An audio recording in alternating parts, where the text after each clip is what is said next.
ಪ್ರತಿ ಸರಿ ಮಳೆ ಬಂದ ಸಂದರ್ಭದಲ್ಲಿ ರಾಜಕಾಲುವೆ ಒತ್ತುವರಿ ತೆರವು ಮಾಡ್ತೀನಿ ಅಂತ ಹೇಳ್ತೀರಾ, ಬಟ್ ಅಧಿಕಾರಿಗಳೆಲ್ಲ ಒಂದ್ ಕಡೆ ನಿರ್ಲಕ್ಷ್ಯ. ಇಲ್ಲ, ಈಗ 491 ಮಾಡಿರೋದು ಯಾಕೆ? ಯಾವುದು ಈಗ ಏನಾಯ್ತು? ನೀವು ಬಂದಿರೋದು ಅದೇ ಬಂದಿರೋದು. ನಾವು ತಾಪತ್ರಯ ಬಿಜೆಪಿ ಅವ್ರ ಕಾಲದಲ್ಲಿ ಮಾಡ್ಲಿಲ್ಲ, ಗೊತ್ತಾಯ್ತಾ? ನಾವು ಬಂದಾಗ ಶುರು ಮಾಡಿಸಿದ್ದೆ ನಾನು.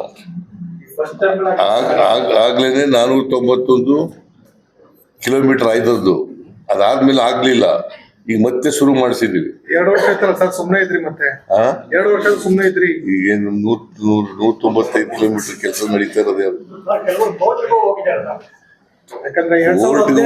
ನೋಡಪ್ಪ, ಡಿಸಾಸ್ಟರ್ ಮ್ಯಾನೇಜ್ಮೆಂಟ್ ನಲ್ಲಿ ಅದರ ಅಡಿನಲ್ಲಿ ಕೆಲಸ ಶುರು ಮಾಡಿ ಅಂತ ಹೇಳಿದ್ರು. ಕೋರ್ಟ್ಗೆ ಹೋಗಿದ್ರೆ, ಕೋರ್ಟ್ ನಲ್ಲಿ ಒಂದು ಸ್ಟೇಗಿ ಕೊಟ್ಟಿದ್ರೆ ಅಥವಾ ಇನ್ನೇನಾದ್ರು ಮಾಡಿದ್ರೆ, ಆದೇಶ ಇದ್ರೆ ಅದನ್ನ ತೆರವುಗೊಳಿಸ್ತಕ್ಕಂಥ ಕೆಲಸ ಮಾಡ್ತಕ್ಕಂಥದ್ದು ಇದು ಒಂದು.